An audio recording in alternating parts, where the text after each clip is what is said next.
तो hello subscribers and welcome to my channel technocom dance study. और आज हम बात करेंगे स्टार के फॉर्मेशन और एवोल्यूशन के बारे में। क्या आपने कभी ये सोचा है कि हम जो तारे रात को देखते हैं वो बनते कैसे हैं और उनका अंत कैसे होता है? अगर आप यही सोचते हैं तो आज का वीडियो आपके लिए बना है। तो वीडियो शुरू करते हैं। तो सबसे पहले हम अपने सन की तरह एक लो मास स्टार के बारे में बात करते हैं। तो पहले हम बात करते हैं कि वो बनते कैसे हैं। सबसे पहले एक नेब्यूला होता है, स्टार डस्ट, और इस नेब्यूला के सेंटर में ग्रेविटेशनल पुल होता है जिसकी वजह से पार्टिकल्स अट्रैक्ट होने लगते हैं और वो बनाते हैं एक प्रोटोस्टार।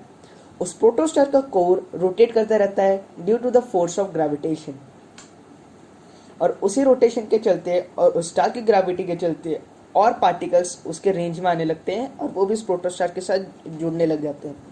और जैसे जैसे इसका साइज बढ़ता है और अंदर का प्रेशर इतना हो जाता है कि वो एक स्टार का फॉर्मेशन कर सके और उसके अंदर फ्यूजन स्टार्ट कर सके, तो वो एक स्टार बन जाता है जिसके अंदर हाइड्रोजन रिजर्व होके हीलियम फ्यूज करता है और वो ग्लो करने लगता है। ओके, तो ये बात है हमारे आज के स्टार के बारे में। सन, हमारा सन भी एक लो मास स्टार है जो कि पहले एक प्रोटोस्टार था और अब एक नॉर्मल स्टार है। वो अपने लाइफ के सेकंड स्टेज में है।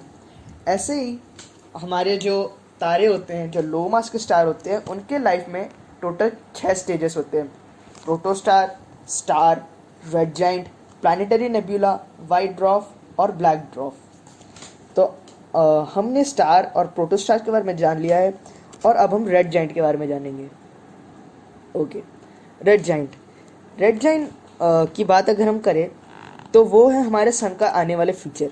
अब घबराइए मत, क्योंकि ये फ्यूचर जल्द नहीं आने वाला, इसमें अभी बहुत टाइम है और हो सकता है कि ये फ्यूचर आते आते हमारे इंसान इस धरती में रहे ही ना।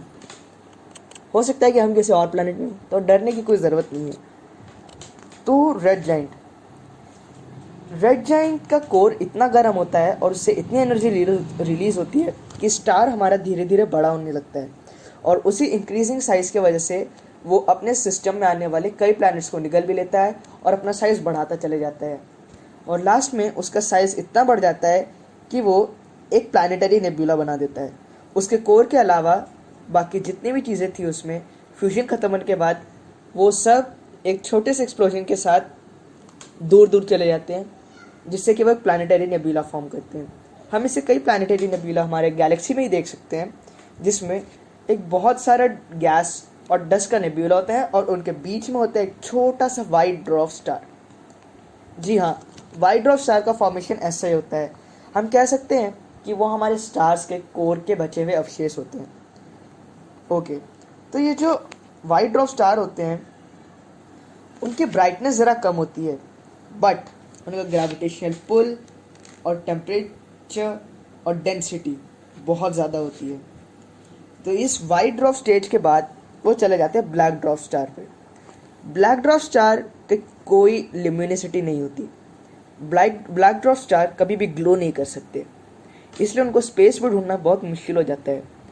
उनको ढूंढने के लिए हमें कई बार बहुत सारे मशीनों का इस्तेमाल करना पड़ता है, क्योंकि ब्लैक कलर होने की वजह से ये लाइट को रिफ्लेक्ट नहीं करते, जिसकी वजह से हम इसको देख नहीं सकते टेलीस्कोप का यूज़ करके।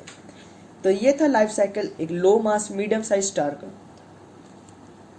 और अब हम बात करेंगे एक मैसिव स्टार के बारे में जो हमारे सन से कई गुना बड़ा होता है। तो इसका भी स्टेज कुछ एक लो मास स्टार की तरह ही होता है, बस इसका एंडिंग थोड़ा अलग होता है। ओके, सो अब हम इसकी बात करते हैं। तो सबसे पहले ये बनाता है एक प्रोटोस्टार। जी हाँ, हमारे पुराने वाले स्टार की तरह ये भी प्रोटोस्टार बनाते हैं, बस वो प्रोटोस्टार का साइज़ थोड़ा ज़्यादा होता है। प्रोटोस्टार बनने के बाद हमारे वही लो मैसिव स्टार की तरह फंक्शंस करने के बाद ये भी एक स्टार बन जाता है, एक जाइंट स्टार, जो हमारे सन से कम 10 या 20 गुना ज़्यादा मास वाला हो सकता है। इनका ग्रेविटेशनल पुल भी बहुत ज़्यादा होता है और डेंसिटी और टेम्परेचर और ल्यूमिनोसिटी भी बहुत ज़्यादा होती है। और एक ऐसे मैसिव स्टार के बाद ये बनाते हैं रेड सुपर जाइंट।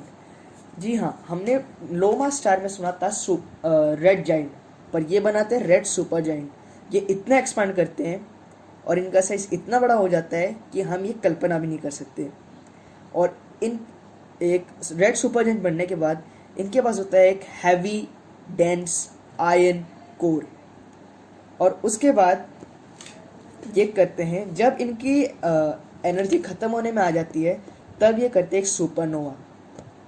सुपरनोवा तब होता है जब ये एलिमेंट्स को अपने अंदर फ्यूज़ नहीं कर पाता और कोर इसका कोलैप्स करने लग जाता है और उससे एक बहुत ज़्यादा एनर्जी रिलीज होती है जिसको हम कहते हैं सुपरनोवा। सुपरनोवा के बाद ये दो चीज़ें बन सकता है, पहला एक न्यूट्रॉन स्टार, दूसरा एक ब्लैक होल। तो बात करते हैं न्यूट्रॉन स्टार की। ये न्यूट्रॉन स्टार क्या होता है भाई? ओके, जैसे कि हमारे लो मास स्टार में प्लैनेटरी नेबुला के बाद वाइट ड्वार्फ बना, वैसे ही इसमें बनता है न्यूट्रॉन स्टार। और इस न्यूट्रॉन स्टार का मास 8 से 20 सन्स के मास के बराबर हो सकता है। मतलब आप सोच सकते हैं कितना भारी। इनकी ल्यूमिनोसिटी हद से ज़्यादा होती है और इनकी डेंसिटी की तो बात ही मत करो। इनकी डेंसिटी की बात अगर हम करें तो ये कम से कम 10 से 20 टन होता है इसका एक चम्मच। जी हाँ, इतना भारी। और इसके अलावा अगर हम वाइट ड्वार्फ स्टार की बात करें तो उनका एक चम्मच का वजन 3 टन होता है, 3 से 4 टन के बीच। पर इसका वजन 10 से 20 टन के बीच में हो सकता है एक चम्मच। मतलब इतनी डेंसिटी होती है इनकी। एक तो ये केस हो गया न्यूट्रॉन स्टार वाला। और दूसरा केस होता है एक ब्लैक होल। एक ब्लैक होल का इनिशियल स्टार्टिंग मास भी सन से 20 गुना ज़्यादा होता है और इनमें होती है एक हाई ग्रेविटेशनल पुल। इनका फॉर्मेशन तब होता है जब एक हद से ज़्यादा बड़ा मासिव स्टार सुपरनोवा करता है और वो इतनी एनर्जी रिलीज करने लगता है और उसके अंदर की ग्रेविटी इतनी होती है कि वो अपने आप को इतना छोटा कर लेता है, वो न्यूट्रॉन स्टार अपने आप को इतना छोटा कर लेता है कि एक ब्लैक होल का फॉर्मेशन हो जाता है। क्या आप जानते हैं कि हम अपने धरती को भी ब्लैक होल बना सकते हैं? जी हाँ, पर हमें अपनी धरती का साइज उसके लिए सिक्के के बराबर करना पड़ेगा और उसके मास में कुछ भी डिफरेंस नहीं आना चाहिए। तो इस तरह हम अपने धरती को भी ब्लैक होल बना सकते हैं। किसी भी चीज़ को उसके लिमिट से ज़्यादा कंप्रेस करने पे वो चीज़ एक ब्लैक होल बन सकती है, चाहे वो कोई भी चीज़ हो, पर उसके लिए हमें उसे बहुत कंप्रेस करना पड़ेगा। तो ये थे स्टार के एवोल्यूशन और फॉर्मेशन के बारे में बात।